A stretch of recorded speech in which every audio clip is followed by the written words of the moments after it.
আমার বাচ্চারা মাসের পর মাস এই দিনটির জন্য এই দিনটির অপেক্ষায় বসে থাকে, চাতক পাখির মতো তাকিয়ে থাকে কবে এই আনন্দের দিনটি আসবে তাদের মাঝে। তারা যে কি খুশি হয় এই দিনটি যখন আসে। আসসালামু আলাইকুম আমার আন্টি এবং আপুরা, তোমরা যে যেখানে আছো নিশ্চয়ই আল্লাহর অশেষ রহমতে ভালো আছো, সুস্থ আছো। আলহামদুলিল্লাহ আমরা ভালো আছি। তো আজকে আরও বেশি ভালো আছি আলহামদুলিল্লাহ।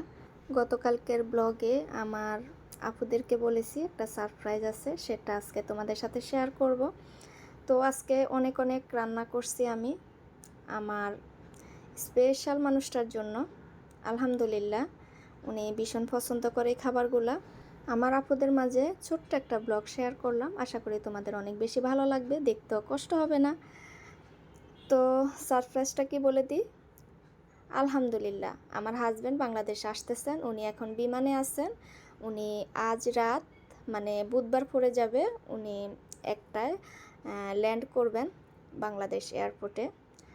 তোমরা সবাই দোয়া করবো ওনার জন্য, যাতে সহি সালামতে উনি ফুসাই যান বাংলাদেশে। আর আমরা যাব, আমি আর রবি 12:30 রওনা দেব। তো এখান থেকে 20 মিনিট লাগবে, জ্যাম তো থাকবেই না এত রাতে। আর আসিফকে কিন্তু আনা হয় না, আসিফ মাদ্রাসায় আছে।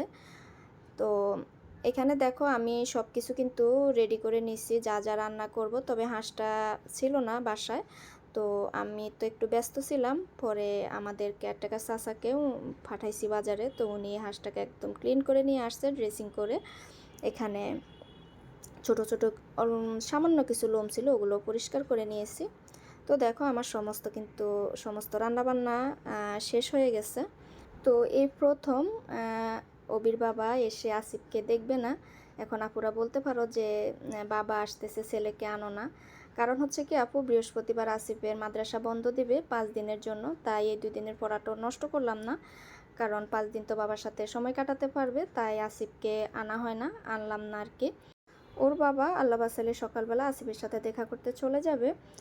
তো উনি এই যে 5.5 মাস, 6 মাস এখনও হয় না, 5.5 মাস পরে উনি বাংলাদেশে আসতেছেন আলহামদুলিল্লাহ। তো এবার তো একটু দেরি হয়ে গেছে, কারণ আমার বাসার কাজ চলতেছে, তাই আমি নিজেই না করছি যে একটু দেরি করে আসো। এখন দেখতেছি যে আমি আর পারতেছি না, তাই বললাম যে আসো। তো বলা মাত্রই উনি চলে আসতেছেন, এখনও তো এসে পৌঁছান নাই। সত্যি কথা বলতে এই খুশিটা একদমই প্রকাশ করার মতো না, একজন প্রবাসীর ফ্যামিলিরাই এই খুশিটা বুঝবে, তাদের বাচ্চারা যে কত খুশি হয়। তো আসলে আর কি বলবো, যাই হোক সবাই ভালো থেকো, সুস্থ থেকো, ইনশাল্লাহ আগামী ব্লগে কথা হবে। আল্লাহ হাফেজ, আসসালামু আলাইকুম।